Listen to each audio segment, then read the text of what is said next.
Good evening, everyone. Good evening. And welcome to the Ebenezer Village concert party. How about those marchers, right? How about this?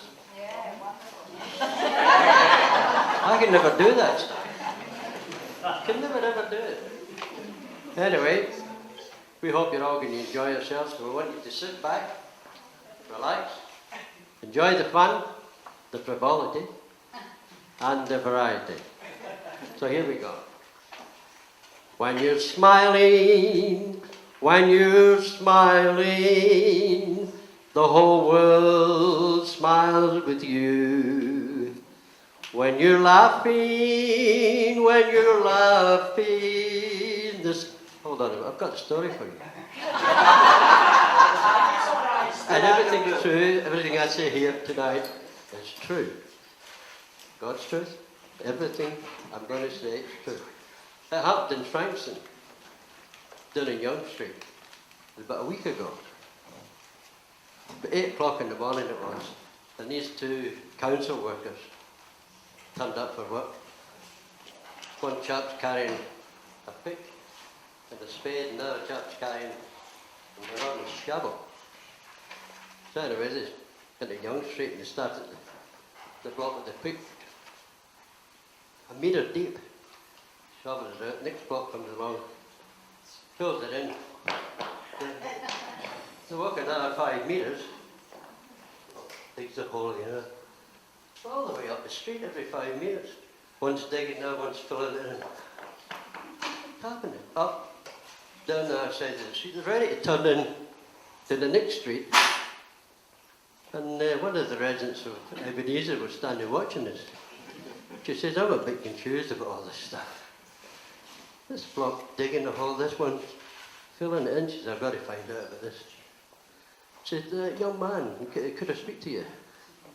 Yeah, what is it, missus? Look, I know you're working very hard. I can see the sweat's dripping off you. But why are you digging this hole and he's coming along and filling it in? He says, well, I've got an answer for that one. He says, we're normally a 3-man team, but the man that plants the trees phoned in sick today.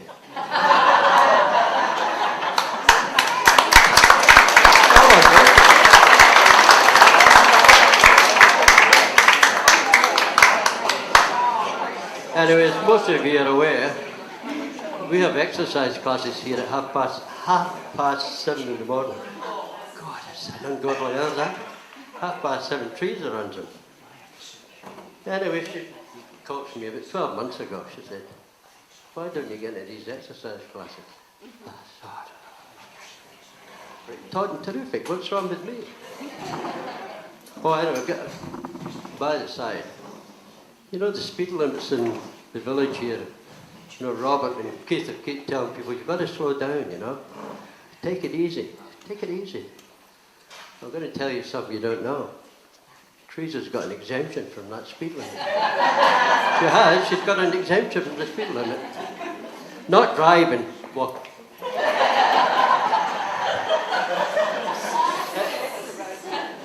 Anyway, getting back to the exercise classes. She convinced me. She said, come along, there's a few people coming here, you'll enjoy yourself. All right. So Monday morning, I staggers up that hill in the morning is terrible. Trying to get up that hill. So I get up and come into the classes and I'm pretty good, all this stuff, Doing all this. And I looked out the corner of my eye, trees was looking at me. I said, what is it? She said, Bill, have a look at you.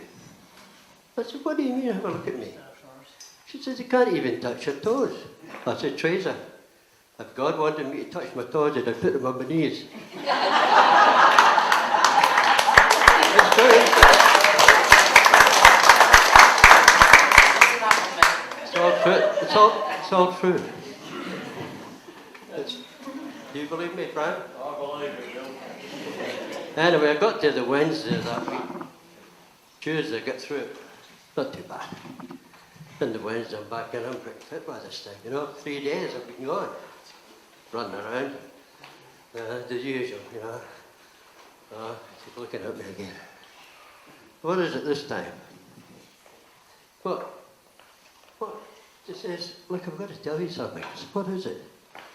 She says, every now and again at the classes, I see you in the corner talking to yourself. I says, there's a good reason for that, Teresa. She says, what's that? I says, every time I look for expert advice, I talk to myself.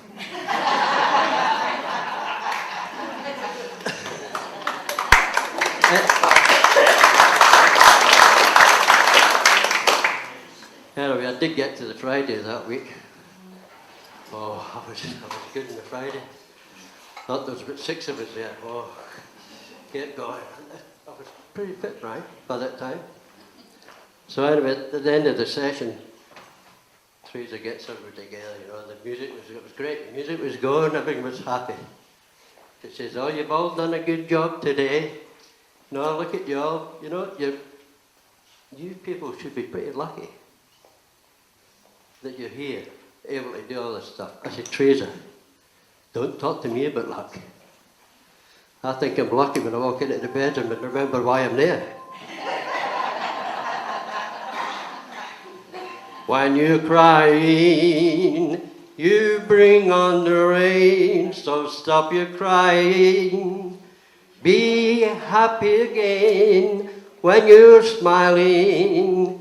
When you're smiling, the whole world smiles with you. Thank you. All right. Mary's one of the many orators in Ebenezer Village. We actually think she might be related to Manuel Patterson, but anyway, that's never been proved. Oh, no. So, give us your rendition of that lovely poem you'll tell me about. Thank you. Thank you. I hope I can use this microphone properly. The poem that I'm going to read tonight is taken from a book of poems written by John O'Brien, and the book is called Around the Bory Log. John O'Brien was the pen name for Father Hardigan. Father Hardigan was a priest. He spent his childhood in late 1800s in Yass, New South Wales. And in his adult years as a parish priest for 27 years at Narrandera, New South Wales.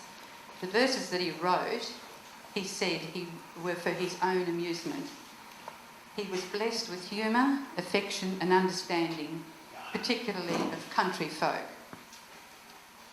So I'd like you to imagine after church on Sunday when the groups of people stood around talking, the ladies talking about what they wanted to do and their interests, and the children would be running around and enjoying their friends, and the men would stand around talking about the crops and the weather, etc., and quite often with doom and gloom.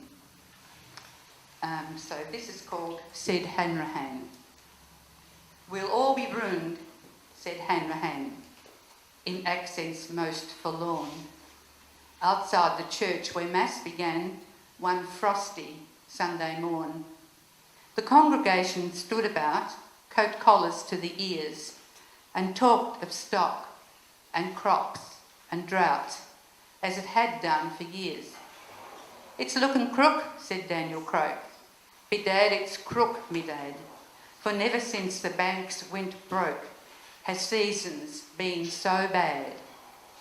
It's dry all right, said young O'Neill, with which astute remark he squatted down upon his heel and chewed a piece of bark. And so around the chorus ran, it's keeping dry, no doubt. We'll all be ruined, said Hanrahan, before the year is out. The crops are done, you'll have your work to save one bag of grain. From here way out the back of Burke, they're singing out for rain. They're singing out for rain, he said, and all the camps are dry.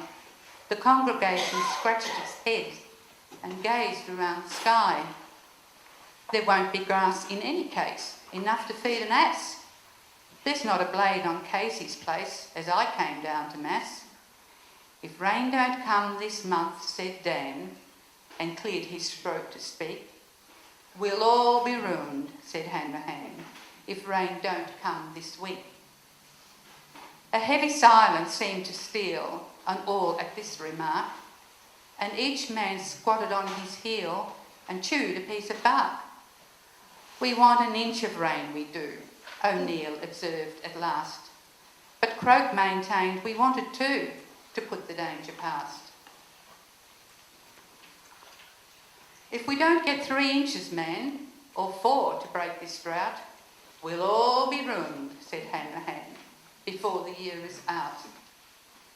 In God's good time, down came the rain, and all the afternoon, on iron roof and window pane, it drummed a homely tune.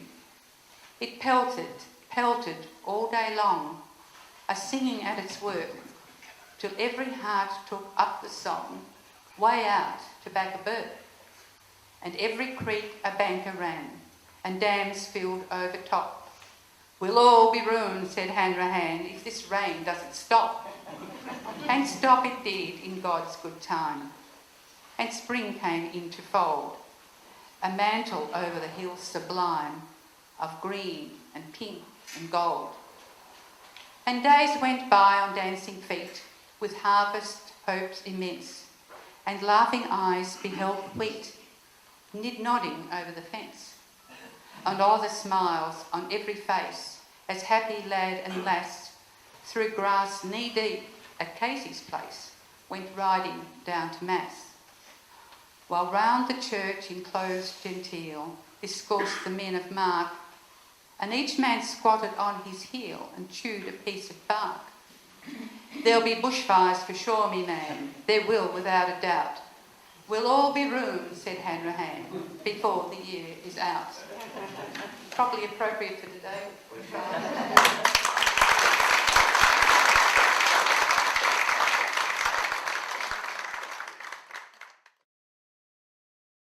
I'd like to introduce you to the Ebenezer Quartet. We have John, Hank, Jerry, yours truly,